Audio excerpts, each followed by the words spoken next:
Welcome to my studio. It's Angela Drake again, and it's been a minute, at least. I had a great time at the Ozark Creative Writers Conference. It's almost like a family reunion when I go. This was my 25th year. 2020 notwithstanding, this was my 25th year going to the conference, and we had, while our numbers were smaller this year, we had 49% of the attendees were brand new to the conference.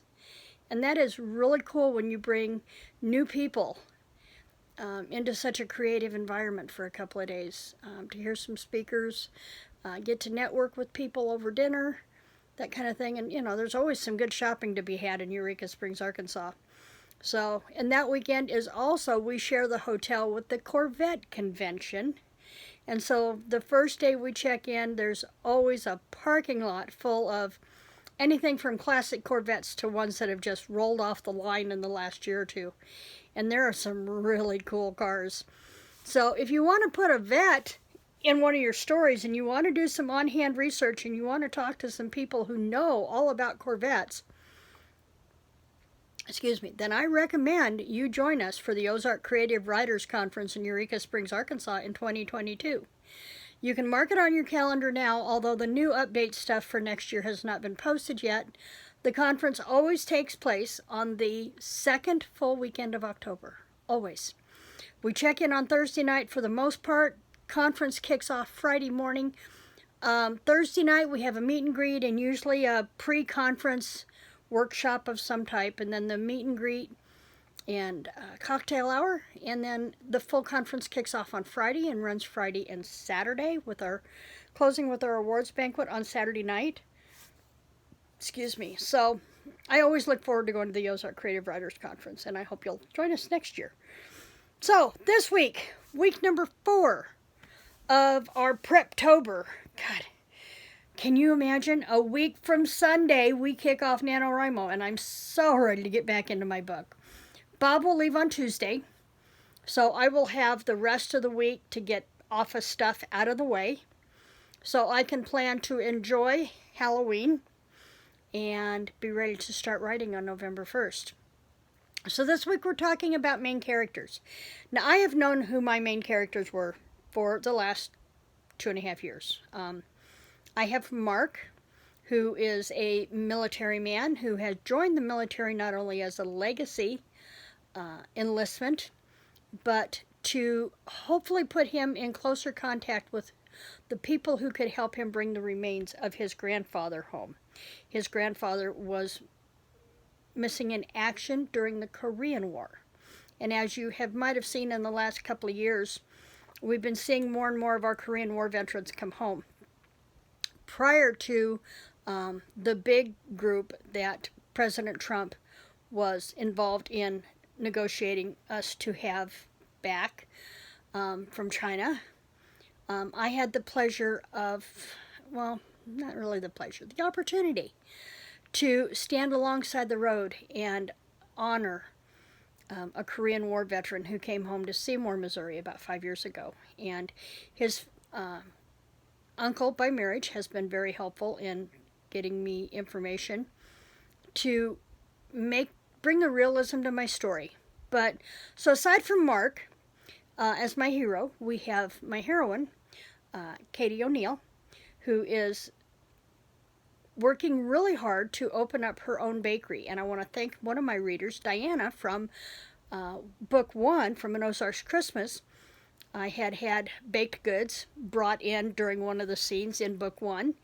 And when Diana read the book, she sent her grandson back down to the conference to ask me, where was this bakery at? And I thought, other than the Crescent Hotel, there really is no bakery in Eureka Springs. So I decided that in book 2, I would be putting a bakery in Eureka Springs. So Katie has dealt with her mother's leaving when she was 12, and then Mark left her right after high school to join the military, and she is left to just fulfill her dream on her own. And she's never given up on Mark, as far as she's never stopped loving him, but she knows that the military is his life, and she will not face him leaving her again. So I have a couple of good, strong characters in there. Mark is going to have some tough decisions to make, and oftentimes we have our heroines making those tough decisions, but it's not unusual to have the hero needing to make some life changes and determining what he really wants and how much he's willing to give up for the heroine or the woman that he loves. So your characters need to have three things. They need to have strength, they need to have a weakness, and they have to have a goal. Well, Mark's goal initially was to bring his grandfather's remains home. Now his goal is to determine how to bring Katie back into his life. He's very strong of family and supportive of his grandmother. He adores his grandmother and his mother immensely. He is all about honor and the fact that he wanted to bring his grandfather's remains home.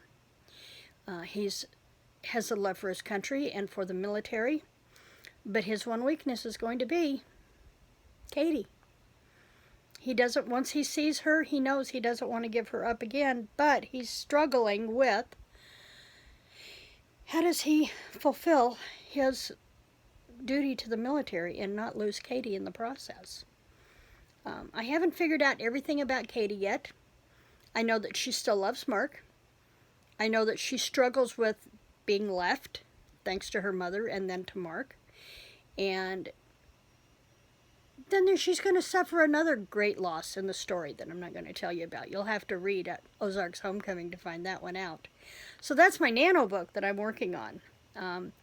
I have started it and stopped it, So I'm going to border on the rebel side there of whether or not I'm not starting completely from scratch, but I don't have near enough to consider it a book. So when you have the weakness and the goal, those two components alone allow your character to offer each other support and room to grow. Now, I just read a book recently where there really wasn't any growth. There wasn't any tension between the two. There really wasn't even that climax or dark moment to make you wonder, is it going to happen? You spent the whole story thinking these two are never going to get together because they're so polar opposites of what they want from life. But there wasn't any tension about it. It was pretty much spelled out. And you don't want to do that. You want your characters to be relatable to your reader. Your readers have to feel as if they are in your character's shoes, whether they're the hero or the heroine. Or can they identify in some way with the hero or the heroine? Because you want them so entrapped into your book and be part of your characters that they can't stop reading the book. So it's important to build well-rounded characters with those three components. They have to have strengths, they have to have weaknesses, and they have to have a goal. And it's their strengths that are going to help them overcome those weaknesses to accomplish their goal. It is a step-by-step process.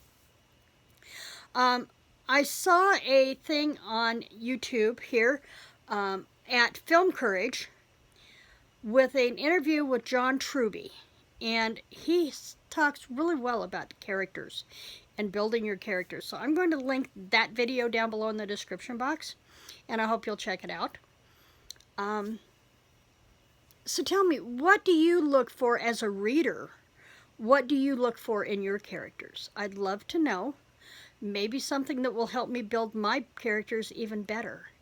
And if you're concerned about how to bring about that strength versus weaknesses, I highly recommend Deborah Dixon's Goal, Motivation, and Conflict. That book is timeless to a writer's library.